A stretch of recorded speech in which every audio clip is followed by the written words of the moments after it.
अगर आप गर्भावस्था में पूरी भागवतम ना भी पढ़ पाए तब भी श्री कृष्ण जन्म के समय की यह स्तुति शिशु को अवश्य सुनानी ही चाहिए। भागवत पुराण के 10वें स्कंद के दूसरे अध्याय में वह प्रसंग आता है कि किस प्रकार सारे देवों ने देव की माँ के गर्भस्थ शिशु की स्तुति गाई और उनके स्वरूप का वर्णन किया। भगवान के सभी दिव्य गुणों को बताया।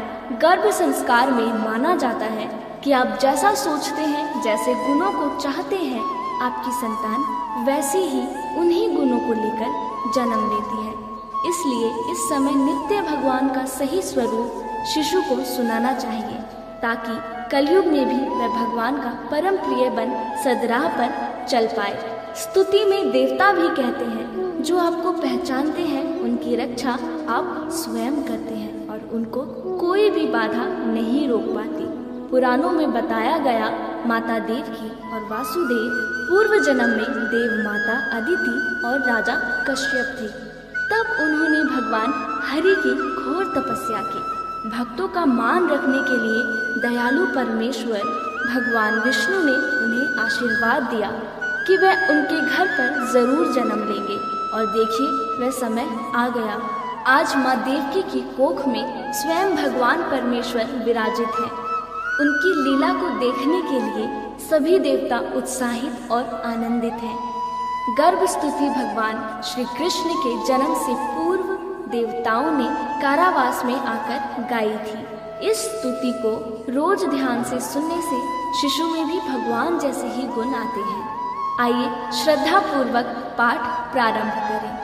सर्वप्रथम परीक्षित जी भागवत पुराण के 25वें और 26वें श्लोक में कहते हैं, श्री हरि के लीला दर्शन हेतु भगवान शंकर ब्रह्मा जी, नारद आदि ऋषि कंस के कैद खाने में आए। वहाँ श्री हरि को देख इस प्रकार स्तुति करने लगे, आप सत्य संकल्प हैं, सत्य स्वरूप हैं। सृष्टि के पूर्व, प्रलय के पश्चात तथा इस दृश्यमान जगत की स्थिति में तीनों अवस्थाओं में सिर्फ आप ही सत्य हैं। पृथ्वी, जल, वायु और आकाश, ये 5 दृश्यमान शक्ति भी आपके ही रूप हैं। आप इस दृश्यमान जगत की शाश्वत, जो कभी नहीं मिटता, वह रूप है। भगवान, हम सभी बस आपके सत्य स्वरूप के शरण में ही आए हैं। हे प्रभु, आप ही इस संसार रूपी वृक्ष की उत्पत्ति के आधार हैं। आप में ही इसका प्रलय होता है और आपकी कृपा से ही इसकी रक्षा होती है। जिनका चित्त आपके द्वारा ही की गई माया से भ्रमित हो जाता है, वह सत्य को नहीं समझ पाते और वह संसार की उत्पत्ति, उसका रक्षण करने वाले और प्रलय करने वाले ब्रह्म देवताओं को अलग अलग रूप में देखते हैं। परंतु तत्वज्ञानी पुरुष तो सबके रूपों में केवल आपका ही दर्शन करते हैं। आप ज्ञान स्वरूप आत्मा हैं। आप ही इस जगत के कल्याण के लिए अनेकों रूप धारण करते हैं। आप संत पुरुषों की रक्षा करने वाले, दुष्टों को उनकी दुष्टता का दंड देने वाले परम न्यायकारी हैं। हे कमल नयन, कुछ लोग ही आपके दर्शन कर पाते हैं। सृष्टि के समस्त पदार्थों और प्राणियों में आपके रूप में अपना चित्त लगा पाते हैं, अर्थात हर अच्छाई में आपको देख पाते हैं। ऐसे सत्पुरुष आपके चरण कमल रूपी जहाज का आश्रय लेकर इस संसार रूपी भव सागर को आसानी से पार कर पाते हैं। आज तक सभी ऋषि संतों ने इसी एकमात्र जहाज से संसार सागर को पार किया है। हे परम प्रकाश स्वरूप परमात्मा, आपके भक्त इस जगत में प्रेमी, सच्चे, द्वितेशी, दयावान और परोपकारी होते हैं। वे स्वयं तो इस भयंकर और कष्ट से भरे संसार रूपी भवसागर को पार करते हैं, अपितु औरों के कल्याण के लिए भी यहाँ आपके चरण कमलों की नौका स्थापित कर जाते हैं, अर्थात ऐसा ज्ञान दूसरों को भी देकर जाते हैं। वास्तव में ऐसे सत्पुरुषों पर आपकी महान कृपा होती है। हे परम कृपालु, जो लोग आपके चरण कमलों की शरण नहीं लेते तथा आपके प्रति भक्ति भाव से रहित होने के कारण जिनकी बुद्धि भी शुद्ध नहीं है, परंतु वे अपने आप को झूठ मूठ मुक्त मानते हैं, ऐसे लोग यदि बड़ी बड़ी तपस्या और साधना भी कर ले, किसी प्रकार ऊंचे से ऊंचे पद पर भी पहुंच जाए, तो भी वह वहाँ से जल्द ही नीचे गिर जाते हैं। परंतु हे भगवान, जो आपके अपने प्रियजन हैं, जिन्होंने आपके चरणों में सच्ची प्रीति जोड़ रखी है, वे कभी उन ज्ञान अभिमानियों की तरह अपने मार्ग से विचलित नहीं होते और परम लक्ष्य को पाते हैं। हे प्रभु, बड़े बड़े विघ्न डालने वालों की सेना के सरदारों के सर पर भी पांव रखकर निर्भय होकर गुजरते हैं। कोई भी विघ्न उनके मार्ग में रुकावट नहीं डाल सकता, क्योंकि उनके रक्षक आप जो होते हैं। हे प्रभु, आप ही संसार के समस्त बेहद धारियों परम कल्याण प्रदान करने वाले विशुद्ध सात्विक सच्चिदानंदमय परम दिव्य मंगल रूप हैं। उस रूप से प्रकट होने से ही आपके भक्त वेद, कर्मकांड, अष्टांग योग, तपस्या और समाधि के द्वारा आपकी आराधना करते हैं। हे प्रभु, आप सबके विधाता हैं।